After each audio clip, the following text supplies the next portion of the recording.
जय श्री कृष्ण यारो। यारो हम लोग वापस से स्टार्ट करते हैं और ये बहुत ही अमेजिंग बुक है जो हम लोग कर रहे हैं। बुक का नाम है थिंक एंड ग्रो रिच। इसके अंदर ऑथर 13 प्रिंसिपल्स बताते हैं। हम लोग अभी आई गेस तो शायद हैं एट्थ एट्थ प्रिंसिपल के ऊपर। तो मैं सारे प्रिंसिपल्स जो हैं एक बार इनका रिकैप दे देता हूँ। सबसे पहले ऑथर बताते हैं कि अगर आपको कोई भी चीज चाहिए, राइट, अगर बुक पूरी पैसों के ऊपर है बट ऑथर बता रहे हैं कि ये प्रिंसिपल को आप लाइफ के किसी भी चीज के लिए यूज कर सकते हो। सबसे पहले तो उसके डिजायर करो। बर्निंग डिजायर एकदम तेज, अच्छा कि चाहिए ही चाहिए। और फिर विश्वास, सेकंड स्टेप, कि यार वो मिल ही गई है। थर्ड स्टेप आपका होगा कि आप अपने ब्रेन को ऑटो सजेशन दो कि मुझे ये चीज मिली गई है, मुझे तो ये चीज मिली गई है, यस मुझे ये चीज मिली गई है। तो आपका ब्रेन जो है वो उस रियलिटी में बिलीव करने लगेगा एंड वो और चीजें सोचने लगेगा उसी पर्सनालिटी और आइडेंटिटी के अराउंड। तो ऑथर ने ऑटो सजेशन चैप्टर के अंदर भी बताया कि डेली अपना अफर्मेशन रीड करो, डेली अपना गोल रीड करो और उसी इंटेंसिटी के साथ। So that is a very wonderful thing. Auto suggestion के बाद ऑथर बताते हैं स्पेशलाइज्ड नॉलेज। आपको सारी चीजें नहीं जाननी है, राइट, और अगर आपके पास स्पेशलाइज्ड नॉलेज भी नहीं है तो भी ऑथर बोलते हैं कोई प्रॉब्लम नहीं है, डेवलप किया जा सकता है। बट स्पेशलाइज नॉलेज थोड़ा सा लेके आप रिच बन सकते हो। नॉलेज का और मनी का कोई डायरेक्ट कोरिलेशन नहीं है। स्पेशलाइज नॉलेज के बाद ऑथर बताते हैं इमेजिनेशन। ये बहुत जरूरी पार्ट होता है। इमेजिनेशन, अगर आप इमेजिन नहीं कर सकते हो तो आप उसको अचीव नहीं कर सकते हो। क्योंकि इमेजिनेशन ही वो स्टेप है जहां से सारी की सारी जो हमारी थॉट्स हैं वो, या डिजायर्स हैं, वो कन्वर्ट होती है मनी के अंदर। इमेजिनेशन के बाद ऑथर बताते हैं उसी इमेजिनेशन को ऑर्गेनाइज्ड प्लानिंग, अच्छे से ऑर्गेनाइज कर देना, राइट। अपने इमेजिनेशन को जर्नल कर करके ऑर्गेनाइज करना, लिखना, और फिर उनको सिस्टमैटिकली अरेंज करना such that it makes sense and it becomes a plan for you. इसके बाद ऑथर ने बताया था प्लान बनने के बाद decision to act on the plan. ये एक और बहुत अमेजिंग स्टेप, उस प्लान के ऊपर डिसीजन लेना। एंड अभी हम लोग पढ़ रहे हैं परसिस्टेंस। प्लान बीच बीच में फेल होंगे, लेकिन आप लोगों को टिके रहना है, परसिस्ट करना है, राइट, क्योंकि टेम्परेरी डिफीट होगी वो। आप उसको उसको परमानेंट नहीं मानना है। जब भी प्लान काम नहीं करे तो देखना है क्या चेंजेस करने हैं, क्या डिमांड कर रहा है, क्या सिखाना चाह रहा है। ऐसे नहीं कि ओके ये पॉसिबल ही नहीं है, नो। अब ऑथर बता रहे हैं ये कुछ कुछ सिम्टम्स हैं वो जहाँ पे लैक ऑफ परसिस्टेंस होता है, लोग टिके नहीं रहते हैं। और हमें देखना है कि इनमें से कितने सिम्टम्स हमारे अंदर हैं। तो चलो देखते हैं। यहाँ पे हम लोगों को रियल एनिमीज मिलेंगे जो हमारे और हमारी अचीवमेंट के बीच में खड़े हैं।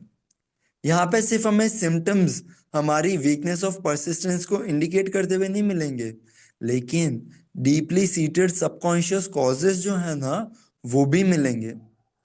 इस लिस्ट को बहुत ध्यान से पढ़ना और खुद को एकदम अच्छे से ट्रुथफुली फेस करना। अगर आपको सच्ची में जानना है आप कौन हैं और आप किस चीज के केपेबल हैं, तो आपको यहाँ पे ईमानदारी रखनी होगी। ये वो वीकनेसेस हैं जो आपको मास्टर करनी ही होंगी अगर आप बहुत सारे पैसे कमाना चाहते हो। सबसे पहली वीकनेस, मेरे को क्या चाहिए यही चीज अच्छे से डिफाइन नहीं कर पाना, क्लैरिटी नहीं होना। सेकेंड चीज, प्रोक्रास्टिनेशन, बिना या बिना कारण के, राइट, कुछ भी एक्सक्यूजेस दे दे के प्रोक्रास्टिनेट, बस चीजें टलती जा रही हैं। So that is procrastination. ये सबसे सेकेंड रीजन है। ये दिखाता है कि आप परसिस्ट नहीं कर रहे हो।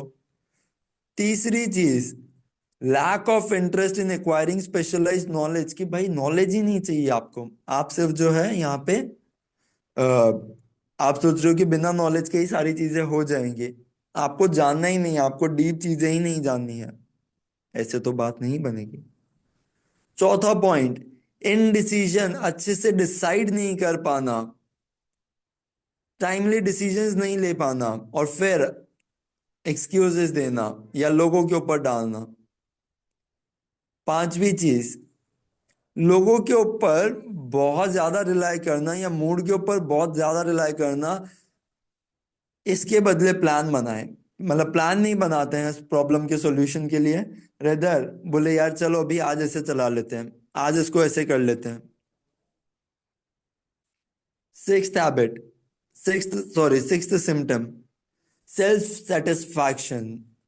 अगर आप बहुत ज्यादा जल्दी सेल्फ सेटिस्फाई हो जाते हैं तो आप खुद को पुश नहीं करेंगे, आपकी डिजायर आपसे वो पुश करवाती है। आपको वो डिजायर तो चाहिए ही चाहिए। Seventh, indifference. जनरली हम लोग हर एक सिचुएशन के अंदर या हर एक ओकेजन के अंदर कॉम्प्रोमाइज करने के लिए रेडी हो जाते हैं, रेदर देन फाइट करने के, रेदर देन एक डिफरेंस क्रिएट करने के। तो हम भी भीड़ का ही हिस्सा हो जाते हैं, बीइंग इनडिफरेंट। एट्थ, दूसरों को ब्लेम करना खुद की गलतियों के लिए है, और अनफेवरेबल सर्कमस्टांसेस जो होते हैं उनको फेस ही नहीं करना। तो ये एक जो है वापस से एक सिम्टम है। जब भी आप दूसरों को ब्लेम करते हो, जब भी आप ऐसे देखते हो कि यार अनफेवरेबल सर्कमस्टांसेस जो हैं ये तो यार मेरे लाइफ के हिस्से ही बन चुके हैं, मेरे साथ ही ऐसा होता है, राइट, सिचुएशंस ही ऐसी थी, मैं क्या करता, रिस्पॉन्सिबिलिटी नहीं लेना। नाइन्थ, आपकी डिजायर ही थोड़ी सी वीक है, क्योंकि आपके जो मोटिव्स है ना वही आपको प्रोपेल नहीं कर रहे हैं कि आप एक्शन लो। आपका मोटिव है कि भूख लगी होती है, एकदम मोटिव होता है कि खाना खाना ही है, सब जगह ढूंढ लेते हैं ना, क्योंकि वो इंटेंस डिजायर है, हंगर। सेम ऐसी ही डिजायर अगर आप लोगों को मनी के लिए भी आएगी तब वो ट्रांसम्यूट हो पाएगी फिजिकल मनी के अंदर। टेंथ, विलिंगनेस, या फिर विलिंगनेस नहीं होना, मतलब पहले ही साइन पे डिफीट मान लेना। जैसे ही कुछ भी बिगड़ा बोले मैंने कहा था ना होगा ही नहीं, एंड डिफीट मान के बोले छोड़ दिया। तो ये हमारे 6 टाइप के फियर्स के ऊपर है जो हम आगे पढ़ने वाले हैं।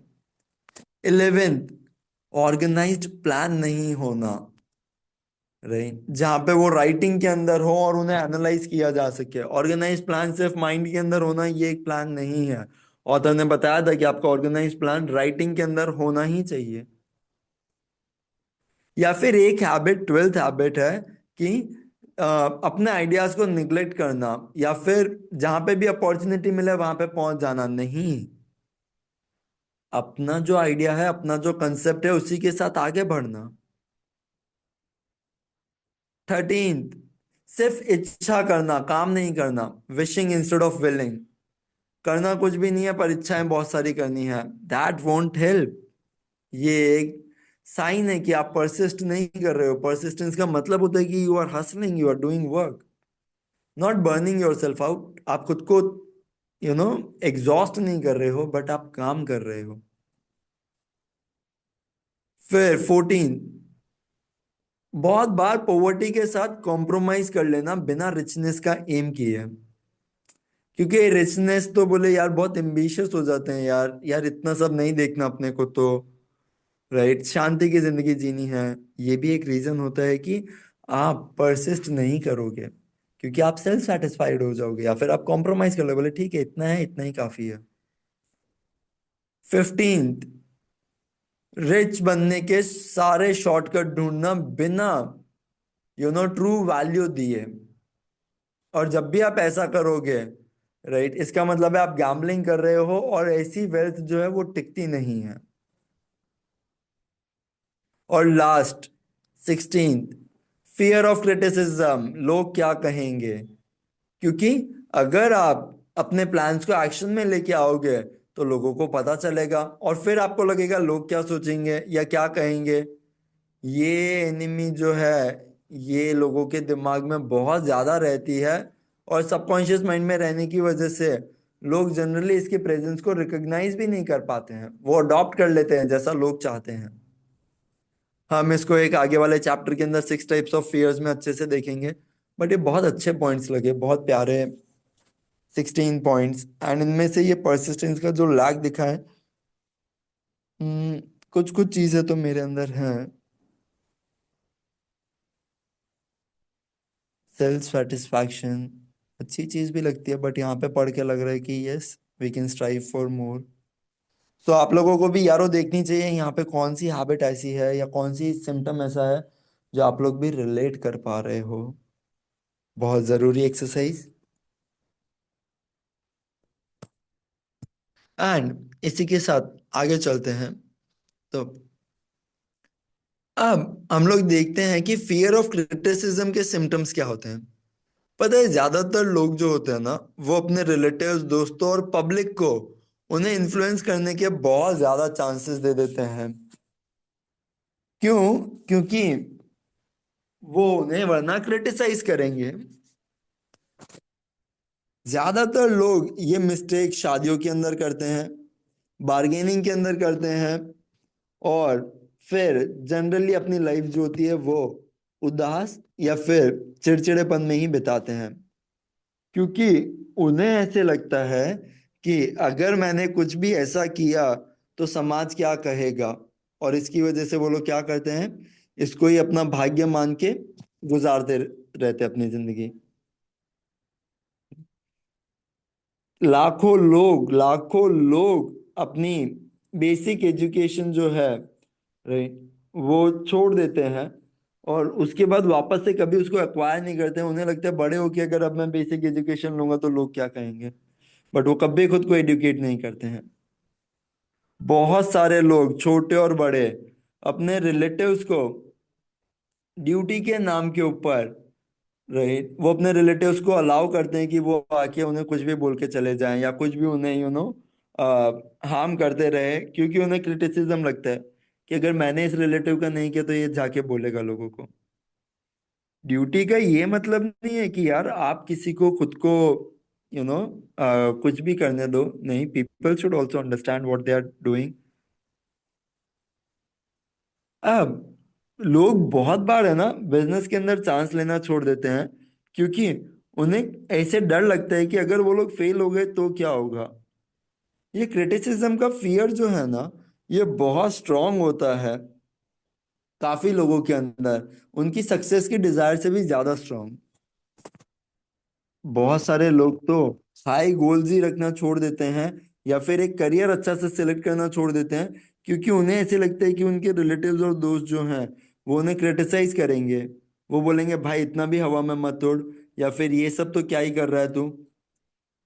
जब एंड्रयू कार्नीज ने ऑथर को सजेस्ट किया कि वो अपने 20 साल इस फिलॉसफी को डेवलप करने में लगाएं जिससे कि इंडिविजुअल अचीवमेंट हासिल हो सकती है, तो ऑथर का फर्स्ट इम्पल्सिव थॉट ये था कि लोग क्या कहेंगे। ये सजेशन ने एक गोल ऑथर के दिमाग में डाल दिया, राइट, जो इतना बड़ा था, इतना बड़ा था, right, जिसके सामने ये फियर एग्जिस्ट ही नहीं कर रहा था। क्योंकि एंड्रयू कार्नीज ने बोला था, तो वहीं पे ही उन्हें लगा कि यार ये तो कर ही सकते हैं। लेकिन एक सेकंड के लिए उनका दिमाग जो है वो एक्सक्यूजेस बनाने लगा, और वो सारे एक्सक्यूजेस जब उनकी जड़ तक गए तब पता चला कि ये तो फियर ऑफ क्रिटिसिज्म है। उनके दिमाग में कोई बोल रहा है कि तुम नहीं कर पाओगे, जॉब बहुत बड़ी है, बहुत टाइम लगेगा, रिश्तेदार क्या सोचेंगे, पैसे कहाँ से मिलेंगे, आज तक किसी ने भी ऐसी फिलोसॉफी ऑर्गेनाइज नहीं की है, तुम कैसे कर लोगे, कौन हो तुम जो इतना ऊंचा एम कर रहे हो, और याद रखो हम कहाँ से आते हैं, हम छोटे इंसान हैं, तुम्हें फिलोसॉफी के बारे में पता ही क्या है, लोग सोचेंगे तुम पागल हो। और ऑथर बता रहे हैं कि लोगों ने ऐसा किया भी। अगर इतना ही अच्छा होता तो तुमसे पहले लोगों ने क्यों नहीं किया। इतने सारे क्वेश्चन ऑथर के दिमाग में आ गए और इन सबको अटेंशन चाहिए था। ऐसे लग रहा था जैसे पूरा ऑथर का जो दिमाग है, उसकी जो पूरी दुनिया है, वो सडनली खुद के टूवर्ड्स आ गई है, और वो ऑथर को कन्विंस कर रही है कि यार छोड़ दे, गिव अप कर दे, गिव अप कर दे, यार ये नहीं होगा, बहुत क्रेजी चीज बोल रहे हैं, रहने दे। ऑथर बोल रहे हैं उनके पास एक बहुत अच्छी अपॉर्चुनिटी थी उसी टाइम कि वो अपने एम्बिशन को मार देते, इससे पहले कि उनके एम्बिशन ने उनकी लाइफ का कंट्रोल भी लिया। ऑथर बताते हैं उनकी जिंदगी के बाद में जब उन्होंने हजारों लोगों को स्टडी किया, उन्होंने पाया कि बहुत सारे आइडियाज तो अभी तक स्टिल बॉर्न है, मतलब जस्ट बॉर्न हुए हैं, और उन्हें तो लाइफ की ब्रेथ चाहिए। कैसे? Definite plans of immediate action, quickly कुछ करके दिखाएं, इमीडिएट एक्शन हो और डेफिनेट प्लान के टूवर्ड्स लेके जाएं। देखो, किसी भी आइडिया को नर्सिंग की जरूरत कब होती है? उसके बर्थ टाइम पे। जितने टाइम वो जिंदा रहता है, उसको सरवाइव करने का बेटर चांस दो। फियर ऑफ क्रिटिसिज्म जो होता है, ये डिस्ट्रक्शन के सबसे ज्यादा खराब रीजंस में से एक है, क्योंकि ये प्लानिंग और एक्शन स्टेज तक आने ही नहीं देता है। आप पहले ही डर जाते हो।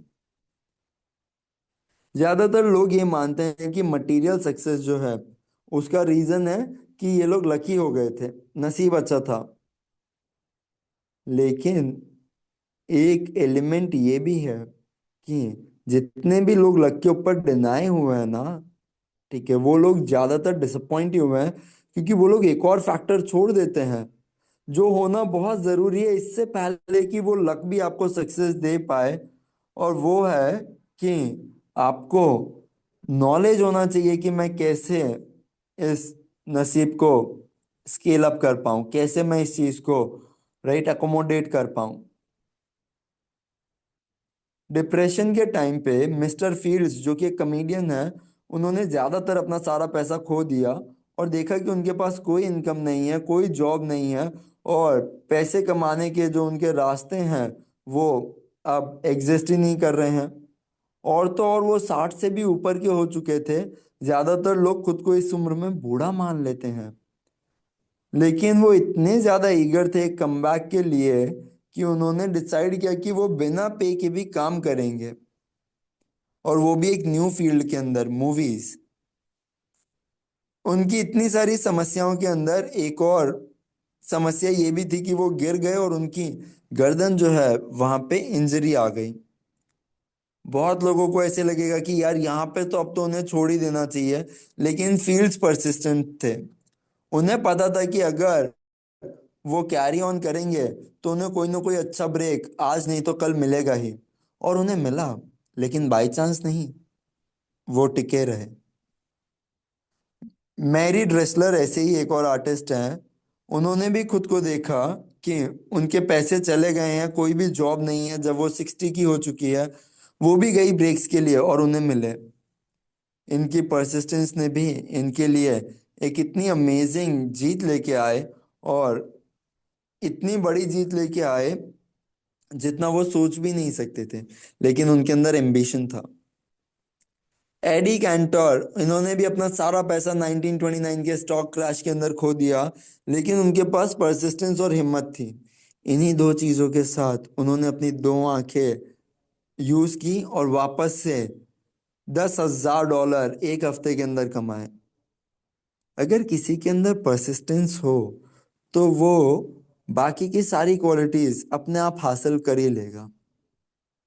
ज्यादातर लोगों को जो ब्रेक चाहिए होता है ना, वो सेल्फ मेड ब्रेक होता है। नसीब नहीं साथ देता है, आपने अपना वो नसीब बनाया होता है।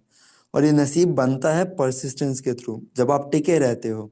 और इसका स्टार्टिंग पॉइंट है डेफिनेटनेस ऑफ पर्पस, कि मुझे क्या करना है, और फिर टिके रहना कि मुझे तो यही करना है। एग्जामिन करो पहले 100 लोग जिनसे आप मिले, और उन लोगों से पूछो कि उन्हें क्या चाहिए अपनी जिंदगी के अंदर। और 98 लोग बोलेंगे कि उन्हें नहीं पता, प्रिसाइजली नहीं पता। अगर आप उन्हें बोलेंगे भी कि यार कुछ तो चाहिए होगा, वो लोग बोलेंगे सिक्योरिटी, कुछ लोग बोलेंगे मनी, कुछ लोग बोलेंगे हैप्पीनेस, कोई बोलेगा फेम पावर, कोई सोशल रिकग्निशन, कोई बोलेगा यार मजे की जिंदगी हो, कोई बोलेगा काश मैं गा गा सकूं, झूम सकूं, नाच सकूं, लिख सकूं। लेकिन कोई भी इन चीजों को डेफिनेट टर्म्स में नहीं बोल पाएगा। उनके पास कोई भी प्लान नहीं है जिससे वो चीजें हासिल करेंगे। और ये सिर्फ उनकी क्या हो गई हैं? खाली इच्छाएं। देखो, पैसे है ना, खाली इच्छाओं को कभी भी सपोर्ट नहीं करता है। पैसा सपोर्ट करता है डेफिनेट प्लान को, जिसके अंदर डेफिनेट डिजायर हो और उसको कंसिस्टेंटली परस्यू किया गया हो, परसिस्टेंटली। तो ये चीज बहुत जरूरी है। ये 4 सिंपल स्टेप्स हैं जिससे हम लोग परसिस्टेंस की हैबिट को लीड कर सकते हैं। इनके अंदर कोई भी बहुत ज्यादा इंटेलिजेंस नहीं चाहिए, ना ही कोई बहुत ज्यादा पढ़ाई की जरूरत है, और बहुत कम टाइम लगता है या बहुत कम एफर्ट है। ये चार स्टेप है। सबसे पहला, एक डेफिनेट पर्पस, जिसके अंदर एक बर्निंग डिजायर हो कि वो कैसे फुलफिल कर पाए। एक डेफिनेट प्लान, जिसको आप लोगों ने कंटिन्यूअस एक्शन के अंदर एक्सप्रेस किया हो, सिर्फ प्लान के अंदर नहीं, कंटिन्यूअस एक्शन। तीसरी चीज, एक माइंड जो टाइटली क्लोज हो सारी नेगेटिव या डिस्करेजिंग इन्फ्लुएंस के लिए, फियर ऑफ क्रिटिसिज्म उसके लिए एग्जिस्ट ही नहीं करता हो। उसके दोस्त, रिलेटिव्स, आसपास के लोग जो भी नेगेटिव सजेशंस दें, उसको नहीं सुनना।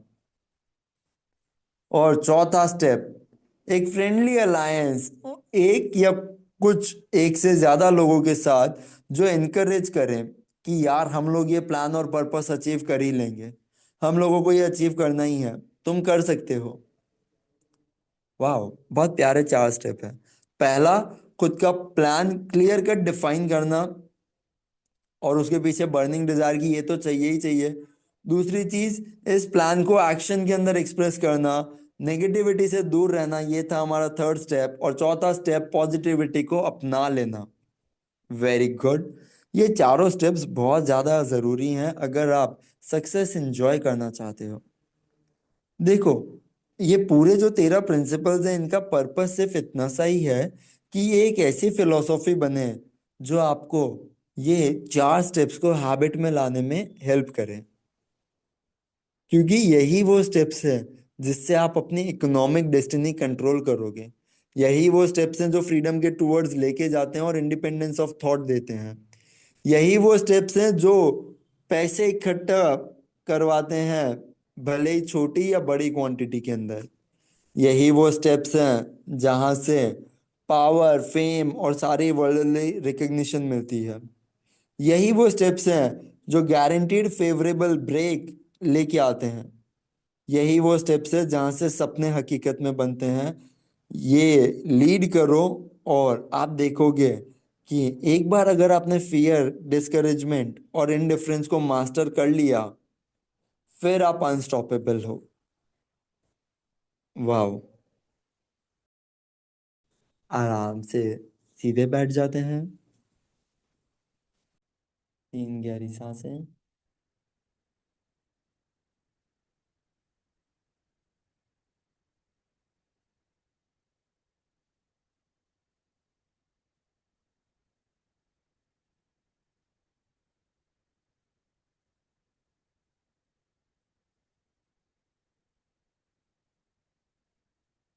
I am rich.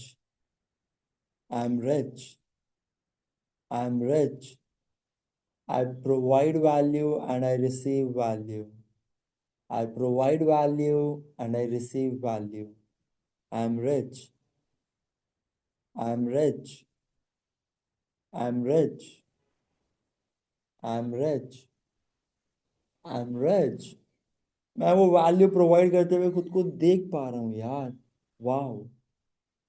I provide value and I am living by those rich standards. I don't settle for mediocrity. मैं आम आदमी की सोच के अंदर सेटल नहीं करता। मैं अपना प्लान, डेफिनेट प्लान, पर्पस जो है उसको प्लान करके नेगेटिव इन्फ्लुएंसेस को छोड़ के पॉजिटिव इन्फ्लुएंसेस से खुद को एसोसिएट करता हूँ। I am rich. I am rich. Wow. Thank you. जय श्री कृष्ण एवरीवन।